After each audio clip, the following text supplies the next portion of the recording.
విజయ్ కావేరి దగ్గరకు వచ్చి ఇలా అంటూ ఉంటాడు.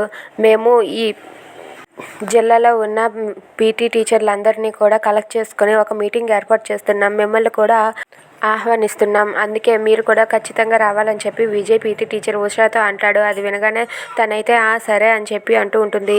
ఇక ఈ సుగుణ నీది ఇవ్వు అని చెప్పి అంటూ ఉంటాడు. ఇక ఆ పీటీ టీచర్ ఉషాది ఇవ్వగానే దాని మీద కావేరి అయితే ఫింగర్ ప్రింట్స్ పడతాయి. ఇక అది చూసి ఏంటి సుగుణనా, నా పేరు సుగుణ కాదు కదా అని చెప్పి అంటుంది.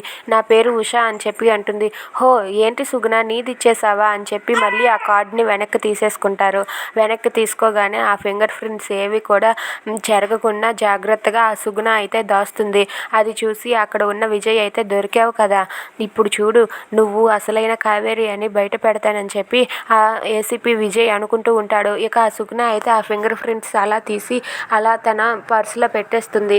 ఇక సుగుణ అక్కడి నుంచి వెళ్ళిపోతుంది. ఇక వాళ్ళు వెళ్ళిపోయాక కావేరి అయితే ఎవరు వీళ్ళు, ఎందుకు వచ్చారు, అసలు మీటింగ్ ఏర్పాటు చేయడం ఏంటి, ఆ మీటింగ్ ఏంటి అసలు, ఇదన్నీ చూస్తూ ఉంటే ఏదో తేడాగా ఉందా అని చెప్పి అనుకుంటూ ఉంటుంది. ఇంతలో పోలీస్ ఆఫీసర్ అయితే విజయ్కి కాల్ చేసి ఏంటి నేను చెప్పిన పని చేస్తున్నావా అంటే నేను ఇప్పుడు ఆ పని మీదే ఉన్నాను, నేను స్కూల్లోనే ఉన్నాను సార్ అని చెప్పి అలా ఫోన్లో మాట్లాడుతూ ఉంటాడు. ఇంతలో అటుగా స్కూల్ బస్ వస్తుంది. ఇక విజయ్ అది గమనించక ఫోన్ మాట్లాడుతూ ఉంటే ఇంతలో అక్కడికి చిన్ని వచ్చి విజయ్ని పక్కకు లాగేస్తుంది.